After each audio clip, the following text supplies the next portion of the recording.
Welcome back to Starlight with Substance with me, Scarlett. And I'm Mim. Oh yeah, to be honest, you laugh about being back, but last time you tried to kill me with glass in my food. No, I did. I did. That It was unintentional. It was a shocker that I've made it here. Yeah. So yeah, this week's episode, kind of inspired by a TikTok that I recently watched, and it was on this account where they interview random women on the street. Like, I love those impromptu interviews. But this account, Miranda will watch anything. It's true, I will. And it's women, I think it's the streets of New York, who are like older ladies, and they talk about their life experiences, their lives, their jobs, their whatever. They impart wisdom on the younger generation. Anyway, I love that sort of thing. And there was one, and there was a lady, and she, you can tell she was a dresser, and she wore this like really cool sculptural kind of straw hat, and she had this shirt on, and like her jewelry, everything was, you can tell she puts on an outfit. And she spoke about how she was asked about her fashion, and she said that really she had no choice to be interested in fashion. Her father was a tailorer, and she said that he essentially survived Nazi camps by sewing soldiers' uniforms. Wow. Yeah, and her mother was a seamstress, and growing up, she could see an outfit in Vogue in a magazine on the Friday, and by the Sunday, her mum would be like pinning up and mocking it up on her, so that she could like wear it to school or wear it out or whatever. And so that drove her appreciation and love for the art of fashion. And furthermore, she went on to say how there's so much good vintage pieces out there. There's just so much yet to discover. Her shirt was like this Victorian blouse, and she was wearing like pieces that she'd had like 40 years. And yeah, and it was just the idea of the skill and the appreciation for tailoring and sewing, but the lost art of it as well, that I thought would be really interested to discuss. Yeah, it definitely feels like a lost art. Like, and it used to be taught in schools, right? Yeah. Sewing used to be what girls learnt in school, along with like that was part of home ec, was that you got taught food and then you got taught sewing. And yeah, I think it's like it's something that it was also because needs must. People couldn't afford to maybe go buy clothes, they would make their own. It's the same, I guess, with a lot of food things. Like if you think about the pandemic, we all reverted to trying to make bread, like all of that stuff. And it's like we now buy things out of convenience, all of that stuff. Whereas when we had the time, we're like, I'm going to bake this and make that. And I think, you know, back then it was like you made a lot from scratch. You wouldn't buy whatever. And I think now, fast fashion clothes have become a lot more affordable. But B, I think it's like like people don't really do much with their hands anymore. Yes. Like they really, really don't. I'm somebody who I really like, you know, knitting, all of that stuff, painting, drawing. I've got the patience for it, but not many people do. And you're right, it's something that you should get passed down. And like as soon as it misses a generation, if your granny's then not going to teach you, it goes. Yeah. It's really important. I think you're right with the idea about we like to use our hands. I'm definitely the sort of person, I like that as well. But I think we had the exposure as well. I think most kids like to build and create things with their own two hands. And it's whether that is nurtured from a young age and you're given the tools to pursue that craft, not necessarily professionally, just as a hobby is, you know, good enough. And those sorts of skills are no longer valued, or they went through a long period of being like seen as second class to an intellectual profession. But now that we've gone through a period of like appreciating secondhand vintage, we are ever more aware that like we throw away a lot of stuff because yes, it's easier to go out and get something new, but we do not have the skill anymore to mend things.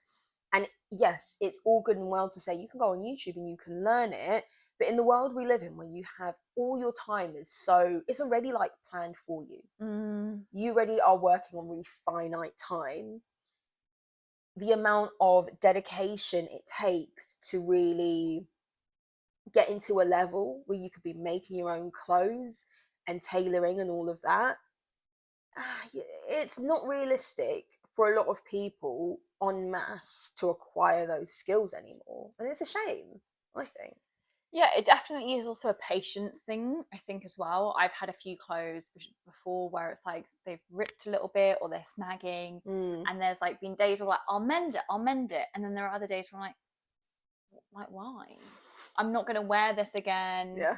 But then it's also like you want to give it, if you're giving it away, you want to give it away in a decent state and all of that stuff. But also I think the issue is the quality of our clothes. It's all of that. It's the fact that we buy cheap clothes, so therefore the quality is not good. So they're not worth mending. Like men used to buy a shirt and they'd mend it, and you know, like wasn't it that the iron-on patches that then became intentional were like because elbows used to wear out the fastest, and so then like that's what like mended men's blazers and like subsequent garments. And like because people were like, it's still a decent jacket, it's just got a hole in the elbow. Yeah. Do you think it's just not worth mending our clothes now? Do you think that the price of our clothes now, not only is it not worth us mending it because we can just buy something cheap again, but our appreciation and our sense of value for our clothes has decreased because it's like it's only £20. If our it's a throwaway thing. If our clothes were more expensive, we'd be like, I just won't get a takeaway this week. I've got to fix this. I've got to keep it. Or I love it so much because this is a vintage piece that I bought with, you know, like my first bit of pocket money that, you know what, it was the first time I spent a significant amount of money on this thing, and I have to hang on to it and I have to mend it by any means necessary. I think the proportion, you're right, the proportion of the value it is, and then like what that value of money means to us is probably like the key thing. Like a designer handbag, I'm not going to throw it away just because it's got a mark on it. I'm going to take it to however many places I can to get that mended, whatever it is. If I went and bought a £500 jumper and it snagged, I'm either fixing it myself or taking it to someone who can. Like if I spent a lot of money on something, but like the issue also is that things get ruined. Like, oh god, the amount of clothes that just can't run through a wash properly, like, and all of that stuff. And we've got used to it. And so then like things, I think it's a really disposable world. I think if you eliminated like the high street, and if a basic t-shirt was 50 quid, our attitude to money and clothes would be a lot different. Yeah. For sure. Like you can't go Primark and just get another one or get another 10. Yeah, definitely. So it's like if things were more I'm not an advocate for things being more expensive because things are expensive as it is, like in general, but specifically if clothes were more expensive, we'd wear them more. We'd mend them more. And that's essentially what we people keep banging on about in order for us to be more sustainable. Like that would drive our behavior a lot more. But and also then you'd maybe look at making your own clothes because that was the cheapest alternative. Whereas right now, to go out buy fabric, like, oh my god, it's long. But it's expensive. And if you want decent fabric, and also there aren't decent fabric shops anymore because you have to know where to go. I have been to some places, but like you're either going to get a really cheap like, you know what I mean, like it's really difficult. But if you're going to spend money on it, and then you've got to still make it. So you're spending probably just as much, if not more, making your own gut, whereas it didn't used to be that way. And it used to be that it was so much cheaper to do it. But you've made clothes in the past. I've made clothes in the past. Why don't you make anymore?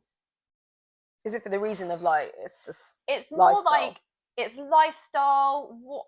What would I make now? I would maybe make occasion dresses, because then it's like everyday clothes is probably not worth it. But I'd maybe make occasion dresses, or like, you know, where you've got an idea of what you want to wear and you can't find it. But then that's like the biggest stage to be, you know, like making. Yeah, you got to be at the top for. of your game to be. That's another thing. Like for me, I like the idea of being able to make stuff myself, or at the very least men's stuff. But if I were to make my own clothes, I don't want it to look like I made my clothes. You don't want to look like you've got a wonky hem. Yeah, I want it to look like I bought it and it's professional. Yeah. I don't, me personally. Some people really like that boho kind of hemp vibe, and you know what I mean? I know exactly what you listen, mean. I love a bit of linen, okay, but I want it to look like it was made in a decent way. For sure. I don't want to be You don't want the buttons like missing each other. I don't want to be stepping out in dungarees made out of reused coffee bean bags. But it's hard. It's really hard. I mean, I really, you know this, I really wanted to learn the art of tailoring. Yes. That was something I really wanted to learn. Did I know it was a dying trade though? Ish. Like, I think it's fascinating, and I love like how exact it's got to be, but it's something that takes a really long time, and it's a real skill. And I think that I definitely see myself, like, I run out of patience with things. There are some days where I could mend something and I could really take my time, and there are other times where it's like, it doesn't matter, I'm just gonna like bash it, like sit, like whatever, it's gonna look messy, like CBA. And like, we're not in a patient world of waiting for things. It's like, why would I take 2 weeks to make a really nice dress when I can order it and it be here tomorrow? I feel the same way. Yeah. I feel the same way. We didn't have we had HE, but or I could go pay a seamstress to do it, and it'd probably be like, people would probably opt for that. I would do that. Yeah. I've taken stuff to get hemmed and shortened, or like kind of taken in a bit before, well, on a number of occasions, and I'm cool with that because it's done quite quickly. You can get a few garments in, it'll take a week, and you're like, cool, see you in a week, and it's all done. So I do that because I almost think that that's something you should do anyway. Like for me, even if you clothes should fit you. Yeah, even and you're a short girl. She needs those trousers hem. I do. I need my trousers hem. I actually recently bought so I actually am the sort of person that likes midi skirts and midi dresses. I've said this before, I'm a bit of an old lady. And I bought some recently. You know what? I think it is getting older, because guys, I actually did do my big clothing clear out. I put like 100. Is this what you've been doing? Is this why it looks I've done 1,000 things. Oh, okay. I decided to do it all at once, which I don't advise. But I sold like I've got like 100 things that I sold on Vinted. Not all of them sold yet. But you put them up? Yeah. I've sold like 30 things. 3 big black bags to charity, like sorted. So I've done a big clear out. Oh my god! I can't remember my point. Oh my god, what was it? Oh, mini. Age. Yes. Age. Anything mini went. Really? I can't see it for myself. Not even on holiday? A few things, but like, again, there's like a few things that I have like a throw-on cover-up dress that would be for holiday, but there's only so many of those you can keep and justify. Yeah. But I think it's an age thing. I was like, I would never go, I don't want to walk around and be pulling down my skirt. I'm not about that. Same. I do not need to be pulling down my skirt. Same. I want to leave the house and know no one's going to see anything they shouldn't be seeing. I feel the same way, but I think this just came at a younger age from me. But yeah, and I bought some recently. Have we had a summer? Not really. No, that might not have helped either. Yeah. But I always feel like I'm going to wear them, and I need to Have take you got the them. midi denim skirt? Are you on that trend? I do like a midi denim skirt. I haven't bought any because I know I own one already somewhere. in the depths of your storage unit. Yeah. Or even at my parents' house, probably something like that. So I'm not buying one because me and denim skirts aren't the best of friends. So I don't know if it's worth me spending money on that.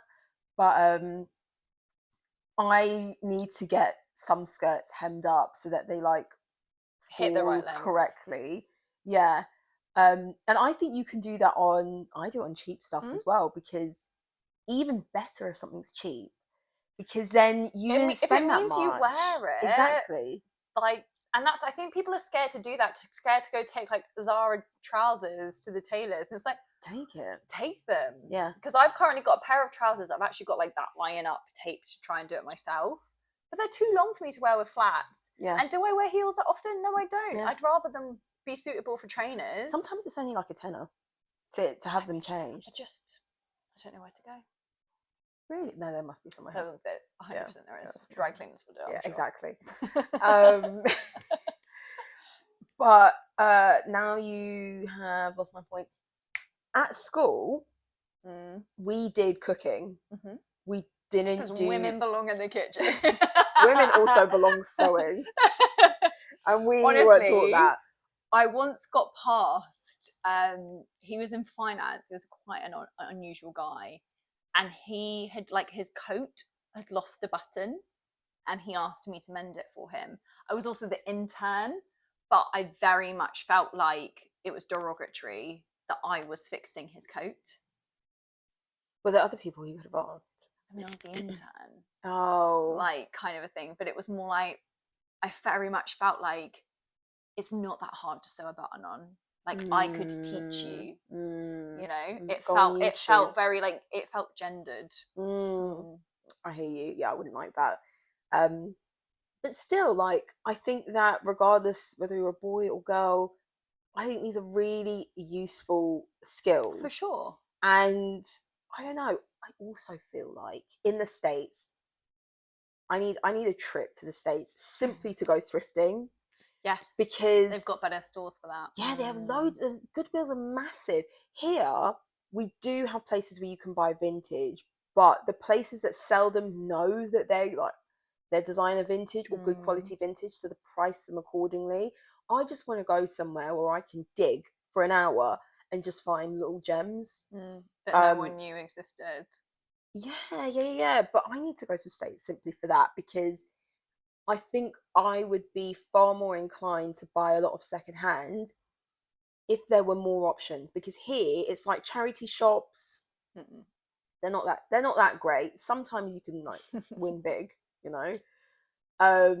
Or you're going to places like Brick Lane in London, but it's kind of like same old same, and it's not that cheap. I also don't trust that half of that's vintage anymore. Yeah, that's true. Like there's a few stores where you're like, I think you've churned out the same jumpers, or a bit like Urban Outfitters. Yeah. It feels a bit like that. Yeah. I understand that. I don't think in the UK, maybe this is a gap in the market. I don't know.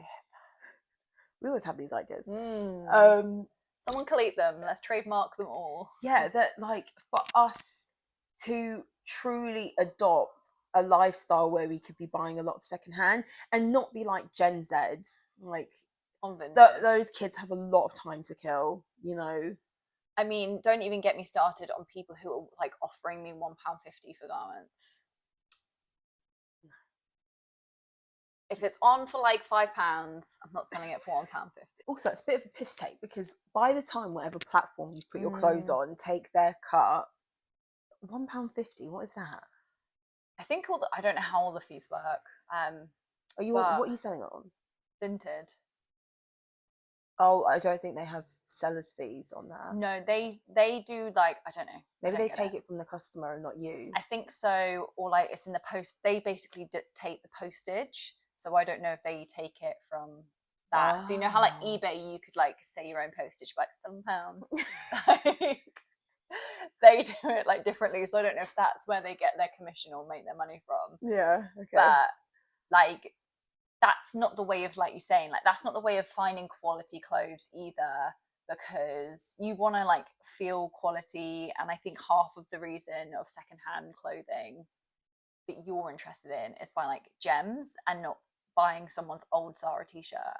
Yeah. Like it's finding something that's like of quality and all of that. And also, it's, you want to see the thing in person. Yes. Being on eBay is simply like, I know what I'm looking for, and let me put in all the search terms I can think of to generate this item. There's not much fun in that. No. I just want to like buy stuff because I found it, not because I need it. Yeah. And sometimes you don't know what you're looking for, and you could come across something like, that's really cool, and you would never know how to search for it. Yeah. But yeah, it's a real shame that I think that just less people tailor, less people like I think less people than ever probably know how to sew on a button. Oh, I think there's very few people. I have sewn on buttons before. There is a correct way, and I never used to use the correct way until I learned it in fashion. If you saw my buttons, because they're aggressively most sewn. People, like, say if there's 4 holes, most people will like just sew down into the garment. So like, you know, you're meant to create a little post for it. So if you think the button, so it's lifted, it's meant to be a little bit lifted to allow like the fabric, so that you're meant to create a little post for it. Yeah, there is a correct way of doing it. And you're meant to obviously like keep trying to go back in the same place, whereas like we all just normally like stick it in just straight under the holes there. Yeah. My button sewing is just about survival, just getting it on, as opposed to I have any like rhyme or reason or skill. Kind of brings me on to the point of, what's your view on AI will be taking all these fashion jobs, and in the future we won't need designers, we won't need garment workers, we won't need to even learn these skills that we're talking about? I think that I can foresee that happening for fast fashion. Okay. Like, I think if you want to churn out and cut out, like, technology only works like in this type of thing with like probably like mass production. Okay. So if you're going to program something to make something, it only works if you're going to make like 1,000 or whatever of them. So if you're going to cut out a size medium white t-shirt, you can use a robot to cut out the fabric. You can then, like, the machine could figure out how to do it. I don't know how it does, but it could. But I think it can't ever replace finesse. Like, having been in handbag factories and things like that, there is someone sat at, like, and even I don't know how you could sew a t-shirt without there being human, because you still need to line up this, like, fabric's like, it's a manipulative fabric. Like, you can't, fabric is manipulative, but it's manipulative. Like, it's not rigid. It's not like you're using paper and you can line it up to a guide. Fabric moves, and I think you need that human. Like, I'm sure AI would have wonky seams, like, if we all made them at home. I think it would be really hard for it to be perfection. Yeah, I think there is a level of like quality control that is needed by a human eye. And especially if I'm paying a lot of money for something like, and with handbags, like, things get finished by hand for a reason. And I don't know. I can see it happening. I think kind of like AI essentially probably does do a lot of basic design. Like, I think it's like, it's because in a sense we're just recreating old designs all the time when it comes to high street. But the idea with AI is that it will continue to learn based on what we input into it and based on what it makes, and it will continue to like evolve. But I can never imagine a robot making a tailored jacket for a man. What if it like scans the body? For sure, it could do the measurements, like, but you know, like, you see them literally like they're chalking it. They're like what's it called? Is it called hatching or whatever? When they're like padding certain bits, and they're like all of the stuff that, like, I can't imagine. And I think that they know what to do. Like, I don't know how you input a brain into a robot like that. Yeah, and I guess that's the whole point of AI, is that you're meant to be able to regurgitate it and teach a robot. But I think it's also because that's the part of fashion I love, and I hope it never gets replaced by a robot. Like, Yeah. I don't want a couture gown to be made by a robot. But I don't think I love the idea of like women in an atelier. I don't think it's normally always women. That's what I'm saying. It like, yeah. I don't think to the make risk them. is to couture though, because No. I think that the whole reason why that sphere of fashion exists is for that Yeah. reason, that handmade whatever. But for sure, I think a robot could have made my jeans. Yes, I think it depends on how dexterous these robots Yeah. and machines like become. In, I think it was Valentino's last collection, they sent these models down the runway in what seemed to be jeans, and they were really these like millions of tiny crystals that were all sewn together that made it look like denim. And it's like, that how could a machine come up with that? First off, say, oh, let me see this, and then trigger a kind of insight into, oh, that could be denim or simulate denim, and then let's try it out. Let's run some tests to see if we can produce something like that on that kind of level of creativity. I don't know. I don't think robots can be creative. Because they have to be programmed. Have you not seen online those like AI mashups? Freaks me out, so no, I don't watch much AI. It's like, I'm not welcoming it into my world. And I respect it, but it's like people ask ChatGPT to, oh, can you take Simon and Garfunkel's song and mash it with like Taylor Swift? And but that's an instruction. Yes, but then it comes out with this creative lyric song and music that's like a blend. But it's more like, you can't be like, could you replicate denim with like, you'd have to tell them the creative idea anyway, the robot. At the moment, yeah, but then it will get I don't think robots can think for themselves. Well, no, you're not a scientist, and they've been telling us it's coming. I don't think they can, because you're right. The whole idea of, especially higher fashion, is someone has an idea and they go, I know, I'm going to try this. They try a few different things, and then they're like, hey, doesn't this kind of look like denim? I was just playing around with some beads and this happened. And I don't see how a robot's can be like, hey, robot number 2, check this out. Like, you have to program it. And I think that then, I think you have to tell them what you want. So it's things, you're not going to happen or stumble upon things. Yes. It will be much more intentional. But then, having said that, we've spoken about how... Also, I'm scared of robots, so don't come find me. When you come and take over the world, don't knock on my door. We've spoken about how trends are no longer really a thing in mainstream fashion. The trends, let's say, are very fragmented, depending on your social circles and your economic status and other things. You will wear different brands in different ways. You might decide that trends of yesteryear are a bit more your speed, and so you'll dress a bit more vintage, a bit more dated, whatever. Maybe when the robots do rise up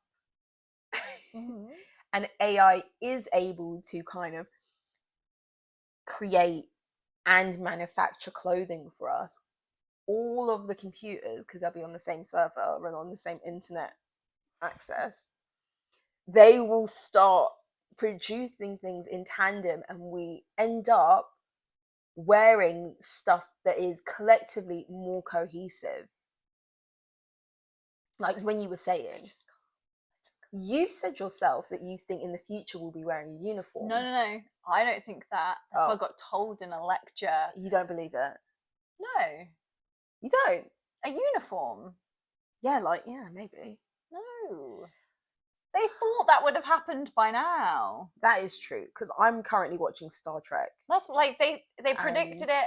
Do I think, like, there are times where we're all kind of wearing in the 90s we all wore jeans and a t-shirt, and like or then the 80s you wore like mum jeans and your oversized t-shirt, and like there's a style and there's a vibe.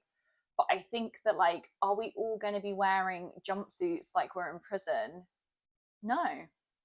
You do love a jumpsuit though. I do, I really do, but I don't think you will also be wearing the same jumpsuit. I wouldn't mind a jumpsuit, to be honest. Might make my life a lot easier. I agree. Like this week at work, I wore a jumpsuit like 2 days in a row, obviously different ones. Yeah. And I was like, it's an outfit. Yeah. The issue is the bathroom. But maybe AI will create like a oh my god, I had a bad idea. You sent me those trousers. What? I'm sure you sent me a video where like a woman unzipped her dungarees or jumpsuit. It was a company that have like it was like festival weeing or something like that. I'm sure of it. Where she had a zip. A zip? No. You sent me a video and she literally like unzipped to be able to wee. She did. The view on that video. Unzip. I remember seeing a dungaree thing, but I thought it was with buttons. No. Oh, okay. It was easy access for weeing. Was this a long time ago? This was like a month ago. Oh, maybe I'm just misremembering the video because, okay. I mean, yeah. Well, someone's come up with it already, so I guess we don't need AI. Yeah. But yeah, I think in general there is a lot of fear-mongering, especially around AI taking our jobs, all of that. I think even if they are going to take our jobs and destroy any morsel of creativity we have left, I think it's going to take a little while to really see that come into play. But I think there is still a market for designers, for doing things by hand. I also think this market is not threatening enough for it to be the first target for AI. You think so? It's worth like billions and billions. But there are so many jobs where like efficiency by computers would just save like time, like, you know, like even like think of self-checkout, like all of that stuff. That like the first thing is not design. Yes, maybe manufacturing clothes, but I think design, all of that stuff, that's a while off. Oh, I see. Well, coming from someone who works manufacturing, like, my God, you would think they're more efficient than they actually are. It's terrible. So I hope AI takes part of my job. But yeah, I think you're right. I think the design aspect of it, as much as we go online and people are like, look what AI has created, this Balmain mashup of Dolce and Gabbana or something. Something random, you know. Yeah, I just don't see it happening. Yeah. So, anything else? No. Just AI, be kind to us. Well, I'm hoping that maybe I'll be dead by then. I intend to be. Yeah. Okay. Working on it. Let us know what you think of this topic. Handcrafted, handmade skills that kind of allow us to make clothes by hand instead of buying from stores. And what do you think about AI and its role within fashion? So let us know. Follow us on TikTok, YouTube, Instagram, all the places. And if you want to suggest a topic to us, you can email us. See you next week. Bye.